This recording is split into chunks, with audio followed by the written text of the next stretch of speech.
Okay, welcome back. So last time we put a fair bit of effort into making sense of the first section of Kant's fundamental principles of the metaphysics of morals.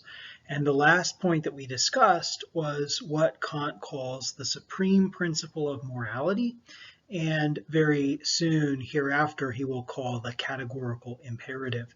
This is his basic answer to the question of what is the difference between good and bad action. Okay, so this is his fundamental principle for morality itself. And what I'll do in this set of lectures is just go on in Kant's text into the second section and try to make sense for you of what he says there. So the first theme of the second section is actually addressed in a part of the section that I haven't assigned for you, but I want to just briefly talk about what Kant says there very, very briefly, because it might be helpful for making sense of the rest of what he says in the second section.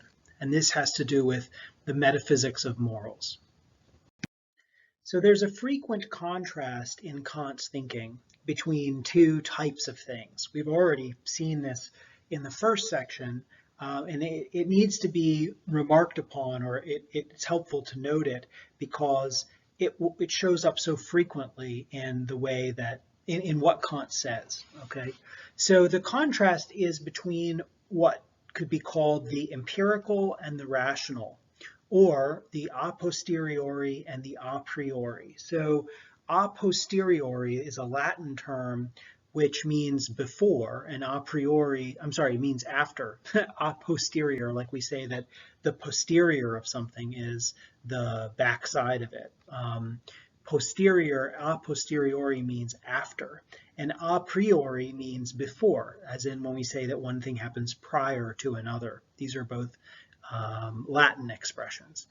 Well, the thing that they are after and before, respectively, is experience. So some knowledge that is a posteriori is knowledge that is only had after experience or on the basis of experience, whereas knowledge that is a priori is knowledge that is had before experience.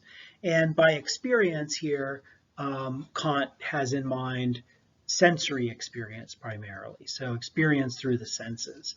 It was a conventional distinction in philosophy in the years prior to Kant, for about 200 or 300 years prior to Kant, and for some time subsequently, though the distinction has since been questioned to some extent. It was a conventional distinction to be made between knowledge that was had by the senses and knowledge that was had by reason alone or by reasoning. And so it was thought that mathematics is knowledge that we have by reasoning, whereas the kinds of experiments that are done in the natural sciences, like physical or chemical experiments, rely on experience. They rely on sensory data, observables, right? And so there's a difference then to be made between knowledge that depends on something empirical, and the word empirical here refers to experience, and knowledge that relies on reason alone or on reasoning. Now, one reason why this distinction is worth noting is that Kant is convinced that morality must be a matter of the second type of thing and not the first type of thing. And it's a little bit difficult to see why he's so convinced of this. But he gives some reasons. Some of those reasons are given in passages, again, that aren't assigned. But let me just give you a kind of very general reason as to why he might think that morality is a matter of something rational or a priori, rather than a matter of something empirical or a posteriori, okay? So the issue is this, that if morality were a matter of something empirical or the a posteriori or experience, then morality would be something contingent. the difference between good and bad would be something that depended on accidents about the way that the world is. Whereas we might think that the difference between good and bad has to somehow be more necessary than that. It has to be more logical, and there has to be a stronger reason for it than just something like, well, it fits human nature. Okay, so a good example of an empirical way of answering questions about morality would be Aristotle's answer to the question of what is the best kind of life to live. Aristotle says, well, it's whatever leads to happiness for creatures of the type that we are, that is, rational animals. Okay, so Aristotle's answer depends on human nature in a certain way, right? If human nature were different, then morality would be different. But Kant thinks that's not a strong enough support for morality because human nature might very well be different. Maybe one day it will be different. And that shouldn't be enough to change the difference between something as important as good and evil or good and bad. Okay, so now that might not convince you, but that's one kind of reason that Kant has for why morality, if there is such a thing as morality as we think of it in an everyday sense, it must be grounded on something stronger than just experience. And he thinks that stronger thing, the only other thing it can be grounded on, is reason itself. And so we're going to see more about what he means by this grounding of, or this basing morality on reasoning itself. And just one last point. So we know that the title of this text is The Foundations of the Metaphysics of Morals. And Kant does say some things in the second section about what a metaphysics of morals would be. But we don't yet know what that word metaphysics means. So metaphysics is a field that's generally classified as one of the sub-disciplines of philosophy, along with ethics. So ethics is often classified as one of the subfields of philosophy, and metaphysics is often classified as well as a subfield of philosophy, one of the major ones. Metaphysics is concerned with the general nature of reality itself, and so that might seem a little bit crazy to you. Well, what is that? Well, here's an example of a metaphysical question. Is the world composed solely of physical objects, things and objects, or are there also non-physical objects or things that are real? So here are some examples of possibly real but non-physical objects. Emotions, thoughts, desires, experiences. Are those things, if you think about your emotions, like an emotion, a feeling of love, for instance, is that the same kind of reality, the same kind of existence as a physical object, or as atoms in motion and interaction with each other, and subatomic particles? It seems like it might not be. Okay, now I'm not saying that it isn't ultimately physical, because there is one metaphysical position which holds that everything that exists is just physical. But there are other metaphysical positions that people who work in the field of metaphysics might want to defend, and have defended, that says that physical things don't exhaust the totality of reality. In other words, that there's a different kind of being that mental things, like emotions and thoughts, have, that is not physical. And morality would be another example of this. Maybe moral distinctions, things like good and evil, maybe they're not physical things, but they still are real things. They still are actually a part of reality. And so metaphysics is the field that deals with that question about what is the general stuff and structure of reality. Some other questions that would come up in metaphysics would be a question like, is the universe infinitely divisible into smaller parts, or is there some smallest part of things that is no longer divisible? And what you notice there is that metaphysical questions often intersect with questions in other disciplines. So these questions I've just given you, they may intersect in part with the disciplines of psychology in the case of the metaphysics of emotions and thoughts. They may intersect with the discipline of physics and physical cosmology in the case of the question of a smallest structure of reality.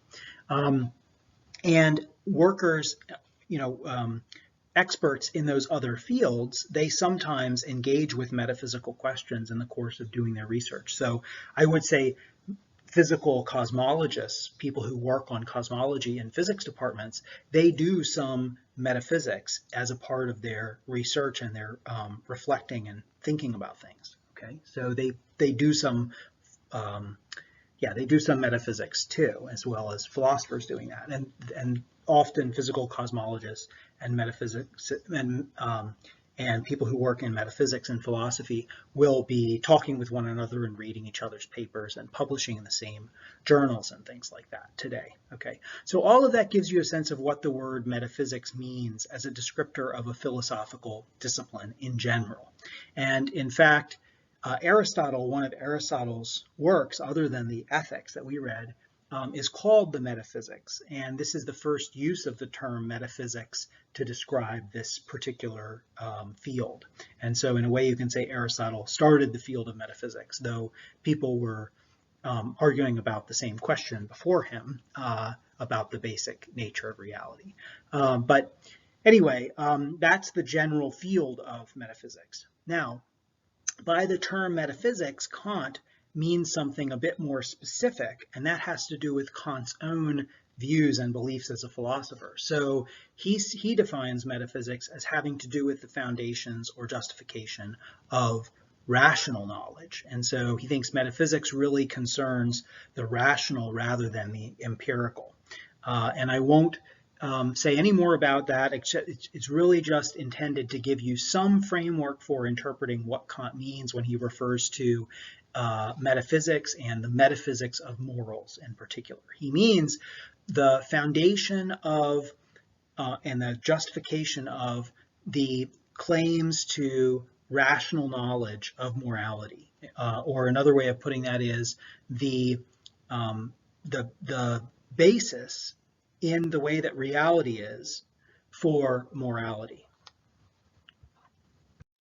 The next big topic we want to get a handle on in the second section is the question of what is moral obligation. And Kant has some very instructive things to say about this. This is in a way, he's teaching us further about how duty works and what duty is. And now he's doing it within a slightly expanded theoretical framework that's trying to move closer to an adequate metaphysics of morals. So he's going to say some very interesting things about how moral obligation fits into the structure of reality as a whole. And he begins doing this in this passage, which is the beginning of what I've asked you all to read for this week. He says, "Everything in nature works according to laws." Okay, well, that's a pretty bold claim about all of nature, but that's what he says. Everything in nature works according to laws. You can think, for instance, of Newton's laws of motion, which Kant was, of course, familiar with, and he thought were accurate descriptions of the way that the universe was. Rational beings alone have the faculty of acting according to the conception of laws, that is, according to principles, i.e., have a will. So what he means here is that rational beings, beings that have reason, and that includes us, we are the only kinds of beings, or only a being like that, a being that acted according to reasons or could weigh reasons for and against a course of action, that is, rational beings. Only such beings have the faculty of acting according to their own idea of laws. Or another way of putting that is acting according to laws that they set for themselves or they adopt. And that idea of a law that they themselves adopt, or a conception of law, or a principle, is the idea of a maxim. I should make a slight qualification of what I just said, actually. It would include, this conception of laws would include maxims, but maybe even more importantly, it would include that rational being's understanding of what practical laws applied to him or her. Okay, so it's that rational beings are able to form an idea of a law that applies to them, whereas non-rational beings can't do that. Kant goes on to say, since the deduction of actions from principles requires reason, the will is nothing but practical reason. So he's telling us more about what the will is here, and he's describing it basically as reason or reasoning, logos, as Aristotle would say, but in its practical operation. So it's basically reasoning having to do with what we decide to do, basically. And now Kant says something very interesting. He begins to try to clarify how our will works as human beings. And he's going to contrast a will that is perfect, what he sometimes calls a divine will, and a will that is imperfect, that can sometimes act morally, but sometimes acts immorally. Or even more broadly, you could say sometimes acts rationally, sometimes it does what reason would recommend, and sometimes it fails to do what reason would recommend. So he writes, if reason infallibly, that is, without error, if reason, and always without error, without the possibility of error, that's what infallibly means. So if reason infallibly determines the will, then the actions of such a being, which are recognized as objectively necessary, are subjectively necessary also, i.e. the will is a faculty to choose that only which reason, independent of any inclination, recognizes as practically necessary, i.e. as good. So he's saying there that for a being that had a perfect will, a will that was where reason infallibly determined that will's operation, such a will would always do subjectively what it recognized as objectively necessary, or as objectively required, or as obligatory, or as making the most sense from a rational standpoint. Okay?